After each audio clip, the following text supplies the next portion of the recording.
Hello everyone, I am Shilpi Singla.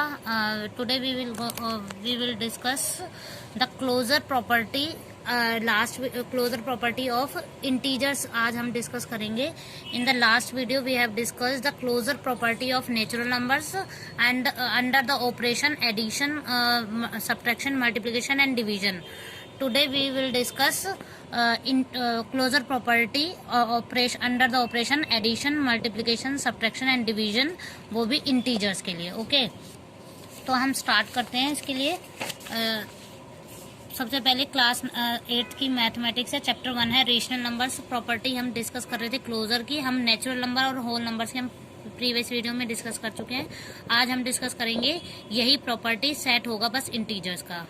तो addition property के अगर अंदर हम देखें तो हम देखते हैं फर्स्ट कोई भी हम क्लोजर प्रॉपर्टी मैंने क्या बताया था, एक बार मैं दोबारा रिपीट कर देती हूँ थोड़ा सा, कि अगर कोई भी एक लिमिट मैंने सेट कर दी है, कोई भी एक सेट ले लिया है, तो इसके अंदर से मैं कोई भी दो, अगर मैं इंटीजर्स की बात कर रही हूँ तो कोई भी दो इंटीजर्स लूँ, जैसे ये ए है ये बी है, तो कोई भी दो इंटीजर्स लूँ तो उनके अंदर मैंने कोई भी ऑपरेशन लिया है, जैसे ए प्लस बी लिया है या ए माइनस बी लिया है या फिर ए मल्टीप्लिकेशन बी लिया है या ए डिवीजन बी लिया है, इन चारों में से मैंने कोई भी, तो इन चारों में से मैं अगर कुछ भी लेती हूँ तो फिर हमारा क्या हो जाएगा, अगर ये चारों मतलब जैसे दो नंबर लिए हैं, अगर उन दोनों का ऑपरेशन मैंने ले लिया प्लस और उन दोनों नंबर का एडिशन अगर इसी सेट में है, वो भी सेट ऑफ इंटीजर्स में बात कर रही हूँ, पहले हमने नेचुरल की बात करी थी, अब मैंने ये सेट दायरा चेंज कर दिया, दैट मीन्स ये बाउंड्री मैंने चेंज कर दी है सेट ऑफ इंटीजर्स की. तो इन दोनों का अगर एडिशन इसी सेट में मिल जाएगा, इन दोनों का सब्ट्रैक्शन अगर इसी सेट में मिल जाएगा, इन दोनों का मल्टीप्लिकेशन इसी सेट में मिल जाएगा और इन दोनों का डिवीजन अगर इसी सेट में मिल जाएगा,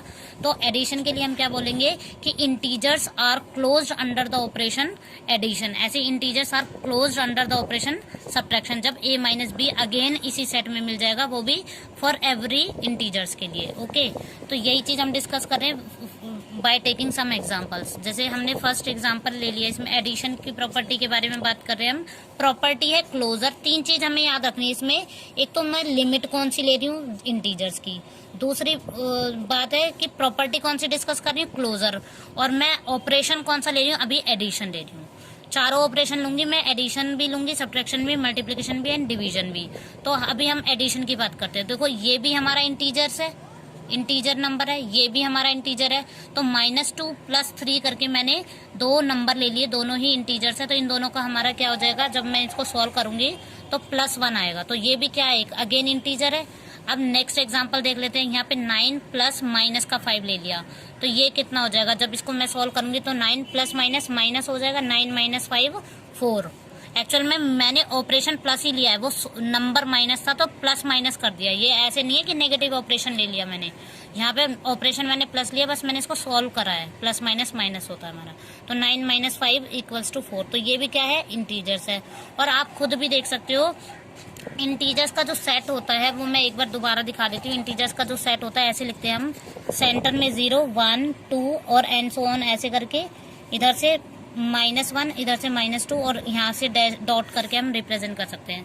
तो आप खुद भी देखोगे कि यहाँ पे कोई भी दो नंबर लूँ, क्योंकि एक तो सारे नंबर कंप्लीट नंबर है, तो उन दोनों नंबर को ऐड करके या तो 0 आ सकता है या उन दोनों का जो एडिशन है वो सब माइनस में आ सकता है, मतलब आएगा कंप्लीट नंबर ही. क्योंकि जब दो कंप्लीट नंबर को ऐड करेंगे या तो 0 आएगा या फिर माइनस का आएगा या फिर प्लस का आएगा, आएगा कंप्लीट नंबर. यानी आने कहने का मतलब है कि आएगा आंसर इंटीजर ही आएगा. तो इंटीजर आएगा तो इसका मतलब क्या हो जाएगा, इंटीजर्स आर, फिर इसके लिए हम रिजल्ट, और ये वाली लाइन इंपॉर्टेंट है कि this is true for every integers. हर एक इंटीजर के लिए ये बात ट्रू है. तो रिजल्ट हम क्या बना देंगे कि integers are closed under the addition, under the operation addition. तो ये हमारा एडिशन के अंदर हो जाएगा, क्योंकि हर एक नंबर के लिए ये वैलिड है, ट्रू है. अब सब्ट्रैक्शन की बात करते हैं कि कोई भी दो इंटीजर्स लिए मैंने, तो जैसे ये 4 ले लिया इंटीजर, ये भी सेकेंड वाला इंटीजर ले लिया z, तो दोनों का सब्ट्रैक्शन करूंगी तो 4 में से जब छोटे नंबर में से बड़ा सब्ट्रैक्ट होगा, इफ वी विल सब्ट्रैक्ट 4 - 5 तो we will get 1 which is also an integer. तो ये भी क्या है, एक इंटीजर है. तो हमें क्या मिला। अब ये तो मैंने एक एग्जांपल ले लिया, एक आध एग्जांपल और देख लेते हैं। तो -3 ले लिया, इसमें माइनस ऑपरेशन, देखो ऑपरेशन मैंने यहाँ पे माइनस लिया और ये नेगेटिव ऑफ अ नंबर है, मतलब negative of -2, negative of 2 sorry. तो ये -2 हो गया, तो इसको जब सॉल्व करूंगी तो माइनस सॉल्व करेंगे तो -3 और ये माइनस माइनस प्लस हो जाएगा +2, तो -3 + 2 क्या हो जाएगा, वी विल गेट -1। तो this is again an integer. तो ऐसे और एक आध एग्जाम्पल और ले सकते हैं, जैसे 0 ले लो, 0 -6 ले लो, तो वी विल गेट -6। तो ये भी क्या है, अगेन इंटीजर है। बट ये ध्यान रहे कि ये दोनों भी हमें इंटीजर ही लेने हैं, तभी हम इसका दावा कर सकते हैं कि ये भी इंटीजर आए। अगर ये भी इंटीजर आता है और फॉर एवरी इंटीजर के लिए ये बात ट्रू होगी, तो वी विल से ये रिजल्ट बना दिया हमने फाइनली कि integers are closed under the operation subtraction. Okay, अब चेक करते हैं यही प्रॉपर्टी को मल्टीप्लिकेशन ऑपरेशन पे। जैसे हमने ले लिया 5 इंटू में 8, तो ये भी इंटीजर है और ये भी इंटीजर है, तो इन दोनों का मल्टीप्लिकेशन वी विल गेट 40।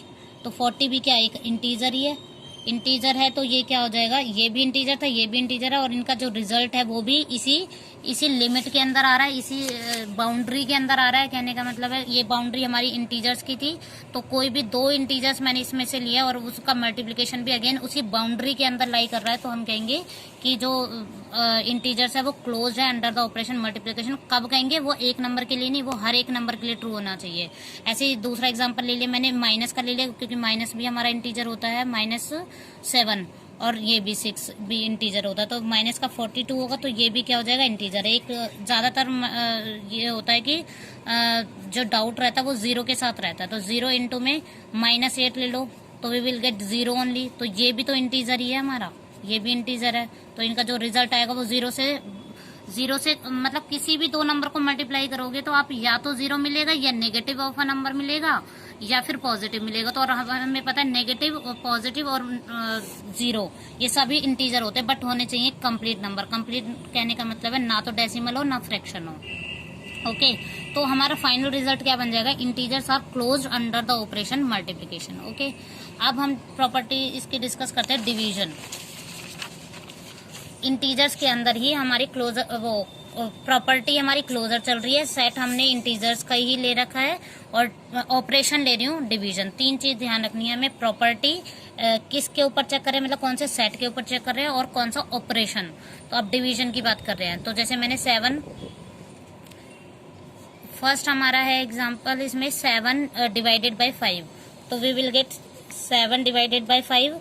तो इसको जब हम मतलब इसको कैंसिल आउट करेंगे तो हमारा डेसिमल में आएगा, तो 7/5 तो हमारा फ्रैक्शन होता है।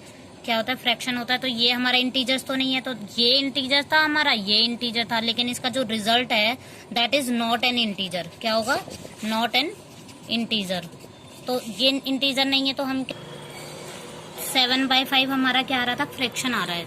तो फ्रैक्शन आ रहा है, फ्रैक्शन तो हमारा इंटीजर्स में होता ही नहीं है, तो हम क्या कहेंगे, अच्छा ये नहीं है। अब नेक्स्ट एग्जांपल देख लेते हैं, -3/6 है, तो वी विल गेट माइनस, जब इसको कैंसिल आउट करेंगे तो -1/2। इधर भी हमारा क्या है, नॉट एन इंटीजर आ रहा है, मतलब ये भी फ्रैक्शन आ रहा है।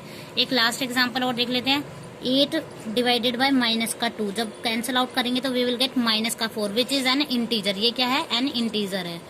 तो हम क्या चेक कर रहे हैं, हम क्या देख रहे हैं कि कहीं पे इंटीजर आ रहा है इसका रिजल्ट, कहीं पे नहीं आ रहा है। देखो ये दोनों तो इंटीजर है ही लेफ्ट में, बट इनका जो रिजल्ट है कहीं पर इंटीजर आ रहा है, कहीं पर नहीं आ रहा।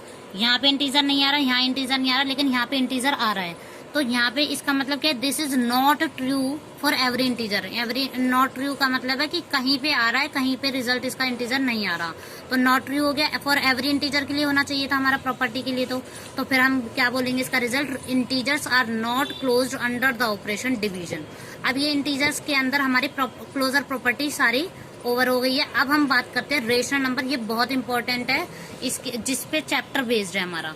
तो रेशनल नंबर हमारा क्या होता है, सबसे पहले मैं अगेन इसकी डेफिनेशन रिवाइज करवा देती हूँ कि a number which can be written in the form of p/q, इसको p/q की फॉर्म में लिख सकते हैं, where p and q both are integers होते हैं and q not equals to 0। जब भी ये डिवीजन की बात करते हैं हम, p/q, मैथ में जब भी डिवीजन की बात करेंगे तो हम डिनोमिनेटर का खास ध्यान रखेंगे कि ये जो होता है ये नॉन जीरो होना चाहिए। क्योंकि क्यों ध्यान रखते हैं हम इसका कि ये नॉन जीरो होना चाहिए, क्योंकि हमने पढ़ा था लास्ट में कि किसी any non zero number divided by zero, इसकी वैल्यू मैथ में इनफाइनाइट होती है, यानी नॉट डिफाइंड, जिसे हम मैथ में कभी भी डिफाइन नहीं कर पाते हैं। इस वजह से हम बोलते हैं Q not equals to zero. Okay, इसीलिए जब भी न्यूमरेटर अपॉन में डिनोमिनेटर की बात होती है तो डिनोमिनेटर को नॉट जीरो बोलते हैं। एग्जाम्पल हम इसका देख लेते हैं। रेशनल नंबर्स हमारे क्या होते हैं, 2 अपॉन में 3 बोल दिया तो ये p बाई क्यू फॉर्म है, नीचे वाला नंबर नॉट जीरो, और दोनों ही एक कंप्लीट नंबर होने चाहिए। ऐसे नहीं है 2.6 डिवाइडेड बाई 3 ऐसे करके, फिर उसको सिंप्लीफाई करेंगे अगर ऐसा है तो डेसिमल हटाने के बाद। तो -4/7 ये, और एक जीरो है, ये भी हमारा रेशनल है। क्यों? क्योंकि जीरो को मैं क्या लिख सकती हूँ, 0 अपॉन में 1। तो ये सारे रेशनल है, बाय डेफिनेशन आप खुद चेक कर सकते हैं। ये दोनों इंटीजर होने चाहिए और नीचे वाला number not equals to zero. ऐसे ही इसमें भी नॉट इक्वल्स टू जीरो हो रहा है, दोनों ही हमारे इंटीजर है। ऐसे ये भी इंटीजर है और ये भी इंटीजर है। पी एंड क्यू की दोनों के बारे में बोला है, दोनों सेपरेटली इंटीजर होने चाहिए, और नीचे वाला नॉन जीरो है। इसमें ऊपर वाले की बात नहीं कर रहे, ऊपर वाले की कभी बात ही नहीं करते, हम नीचे वाले की बात करते हैं। ओके, अब इसकी क्लोजर प्रॉपर्टी को हम देखने के लिए हम सबसे पहले एडिशन लिया है मैंने, 3 अपॉन में 8 प्लस माइनस का 5/7। सबसे पहले इन दोनों का अगर मैं एलसीएम लूंगी तो वी विल गेट 56। तो इन दोनों को जब डिवाइड करते हैं, नीचे वाले नंबर को डिवाइड करते हैं, तो 8 7 जा 7 पे जाएगा, 7 3 जा, और जो रिजल्ट आएगा इन दोनों को डिवाइड करने के बाद हमारा आ रहा है 7। इसी 7 को ऊपर वाले से मल्टीप्लाई करते हैं, तो 7 3 जा क्या आएगा, 21। ओके, अब यहाँ पे क्या है, 7 को जब 8 से इन दोनों को डिवाइड करूंगी तो वी विल गेट 8 को ऊपर वाले नंबर से मल्टीप्लाई करेंगे, दैट इज माइनस का 40। 8 5 जा -40, तो we will get 21 plus minus 40 divided by 56, तो वी विल गेट माइनस का 19 अपॉन में 56। तो हमने क्या देखा, ये भी क्यू था, मतलब ये भी रेशनल नंबर था। अच्छा, इसके रिप्रेजेंटेशन हमारी क्यू से होती है, ये मैंने यहाँ पे शो कर रखा है। तो जैसे इंटीजर्स को z से करते हैं तो ऐसे रेशनल को q से करते हैं। तो अभी इसका क्या आया है हमारा, ये भी रेशनल था, ये भी रेशनल था। इसका जो रिजल्ट आया है दैट इज ऑल्सो है रेशनल नंबर, और ये हर एक नंबर के लिए ट्रू होगा। और इसका एक एग्जांपल और देख लेते हैं। इन दोनों का क्या होगा, 77 हो जाएगा इनका रिजल्ट, वो एलसीएम। तो ये भी क्यू है, ये भी क्यू है। अब हमें ये चेक करना है इसका रिजल्ट जो आ रहा है वो क्यू यानी रेशनल नंबर है या नहीं। तो ये 77 आ गया, इन दोनों को डिवाइड करेंगे तो वी विल गेट 11 4 जा 44, प्लस इन दोनों को डिवाइड करेंगे वी विल गेट 7 6 जा 42। तो 4 2 6 और 4 4 जा 86 अपॉन में 77। इसको फर्दर भी सॉल्व कर सकते हैं, और वैसे हम यहीं से बस ये रिजल्ट चेक कर रहे हैं कि ये हमारा रेशनल है या नहीं। तो ये भी क्या है, एक रेशनल नंबर है। तो और अभी तो मैंने रैंडमली लिए कोई भी नंबर, तो और हम खुद भी अंदाजा लगा सकते हैं कि किन्हीं भी दो रेशनल को जोड़ेंगे तो हमारा रेशनल ही आएगा। एक जीरो के साथ थोड़ा सा प्रॉब्लम हो सकती है, तो जीरो के साथ प्रॉब्लम भी कोई होगी नहीं, क्योंकि किसी भी नंबर को मैं जीरो में ऐड करूंगी तो हम 4/7 ही मिलेगा। तो 4/7 भी मिलेगा, तो ये भी रेशनल है और ये भी रेशनल है, जीरो हमारा रेशनल है। तो ये रिजल्ट भी हमारा क्या आ रहा है, रेशनल आ रहा है। तो इसमें कोई प्रॉब्लम नहीं है, लेकिन स्टूडेंट्स को जीरो के साथ थोड़ी प्रॉब्लम होती है, इसलिए मैंने डिस्कस कर दिया ये। तो हमारा we find that sum of 2 rationals is again a rational number.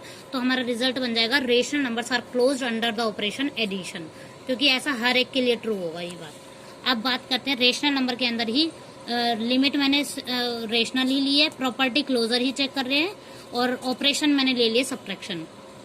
तो हमारा क्या होगा, जैसे -5 अपॉन में 7 ले लिया, माइनस ये ऑपरेशन है और ये नंबर है पॉजिटिव नंबर। तो इन दोनों को जब मैं सब्ट्रैक्ट करूंगी तो इन दोनों का जो एलसीएम होगा वो 21 होगा। इन दोनों को जब डिवाइड करेंगे, नीचे वाले नंबर को डिवाइड करते हैं, वी विल गेट 3। जो भी रिजल्ट आएगा इन दोनों को डिवाइड करने के बाद उसी नंबर को उसके ऊपर वाले से मल्टीप्लाई करते हैं, दैट इज माइनस का 15। यहाँ पे माइनस था ऑपरेशन, 3 7 जा 27, 7 2 जा 14।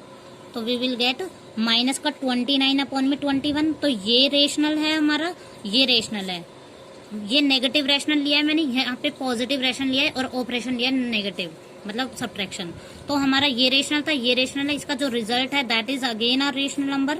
अब तो ये अब मैंने एक एग्जांपल ले लिया, एक और एग्जांपल ले लिया मैंने यहाँ पे सेकंड। 8 5 का इनका एलसीएम होगा 40, और इन दोनों को डिवाइड करूंगी तो 8 5 जा 40, तो 5 5 जा 25, माइनस 5 8 जा 8 4 जा 24, दैट इज 8 4 जा 32। तो एक बार दोबारा चेक कर लेते हैं, 8 5 जा 40, 8 5, तो ये आ जाएगा हमारा 25 माइनस 32 अपॉन में 40। तो जब इनको सब्ट्रैक्ट करेंगे तो -7/40 ये आंसर आएगा। That is again a rational number. तो हमारा क्या आया, मैंने ये 2 के लिए चेक कर लिया। खुद भी आप खुद इमेजिन करके सोच सकते हो कि किन्हीं भी 2 रेशनल नंबर को आप सब्ट्रैक्ट करोगे तो फ्रैक्शन भी हुआ तो भी कोई प्रॉब्लम नहीं है। अगर कोई कंप्लीट नंबर को सब्ट्रैक्ट करोगे तो वो सारे रेशनल नंबर में आ ही जाएंगे। तो this is true for every rational number. तो रिजल्ट हमारा क्या बन जाएगा, rational number are closed under the operation subtraction. Okay, for any two real rational number a and b, a minus b is also a rational number। तो इसलिए हम बोल देंगे कि रेशनल नंबर क्या है, क्लोज्ड है under the operation subtraction. Okay, अब मल्टीप्लीकेशन चेक कर लेते हैं इसके अंदर ही, रेशनल नंबर के अंदर। तो मैंने देखा ये -2/3 है, ये 4/5 है, दोनों ही रेशनल नंबर है। इन दोनों का जो मल्टीप्लाई करेंगे तो ऊपर वाले नंबर को मल्टीप्लाई करेंगे -8, नीचे वाला 15। तो -8/15 ये भी अगेन रेशनल नंबर है।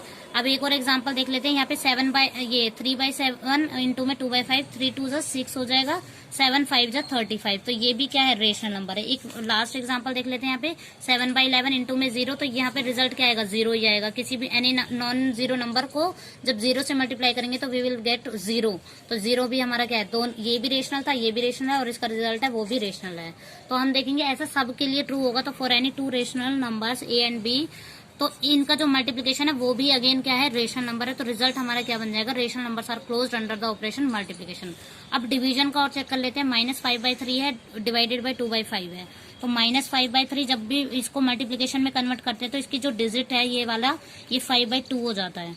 तो माइनस हमारा क्या हो जाएगा, माइनस डिवाइड करने के बाद इनको वी विल गेट -25/6। तो ये भी रेशनल था, ये भी रेशनल है, और इसका जो रिजल्ट है वो भी रेशनल है। माइनस अब यहाँ पे क्या है, 2/7 है डिवाइडेड बाय 5/3 है। तो 2/7 इंटू में 3/5 हो जाएगा, यानी 6/35। तो ये भी क्या है, रेशनल नंबर है। मतलब ये दोनों रेशनल थे और इनका जो डिवीजन है वो भी अगेन क्या है, एक रेशनल नंबर आया है। तो हम क्या बोल देंगे, फॉर एनी। अच्छा, एक इसके साथ एक्सेप्शन ये बात जुड़ी हुई है कि इसमें जो है ना, ये वाला रेशनल 0 ले सकते हैं, बट ये वाला 0 नहीं ले सकते। क्यों? क्योंकि डिवीजन में ये अपॉन वाली बात आ जाएगी। तो इसमें ना तो ये वाला 0 ले सकते हैं, ना ये 0 ले सकते हैं। तो यहाँ पे क्या लिख सकते हैं, सॉरी, ये तो ले सकते हैं, इन दोनों में से कोई भी नंबर है इस वाली फ्रैक्शन का, ना तो न्यूमरेटर ले सकती हूँ ना ये डिनोमिनेटर, कोई भी 0 नहीं ले सकती यहाँ पे। इसलिए ये अगर इस कंप्लीट नंबर को मैं a मान लूं और इसको डिवाइड करूं 0 से, तो a/0 ये वाली फॉर्म बन जाएगी, जो कि इनफाइनाइट होती है, नॉट डिफाइंड होता है मैथ में। तो इसलिए मेरा इस वाले पोर्शन के अंदर, मतलब इस वाले नंबर के अंदर, ना तो न्यूमरेटर 0 होना चाहिए, ना डिनोमिनेटर। क्यों? क्योंकि फॉर एनी रेशनल नंबर, अगर मैंने इस रेशनल नंबर को a को मैं किसी भी 0 से डिवाइड करूं तो नॉट डिफाइंड आएगा। तो so rational numbers are not closed under division हो जाएगा। तो इसलिए हम क्या करेंगे, अगर मैं इस 0 को एक्सक्लूड कर दूं, एक्सक्लूड करने के बाद मतलब इसको हटा दूं 0 को, तो then the collection of rational number जो हो जाएगा, क्लोज हो जाएगा अंडर डिवीजन। मतलब ये 0 हमारा एक्सेप्शन है, इस 0 को मुझे डिवीजन के लिए निकालना पड़ेगा, एक्सक्लूड करना पड़ेगा। तो हमारा collection of all rational number हमारा क्लोजर प्रॉपर्टी को सेटिस्फाई कर देगा under the operation division. Okay guys, हमारा इसी वीडियो में सारा रेशनल नंबर कंप्लीट हो गया है क्लोजर प्रॉपर्टी के अंदर। आगे हम डिस्कस करेंगे नेक्स्ट वीडियो में। Okay guys, thank you. Please like, share and comment.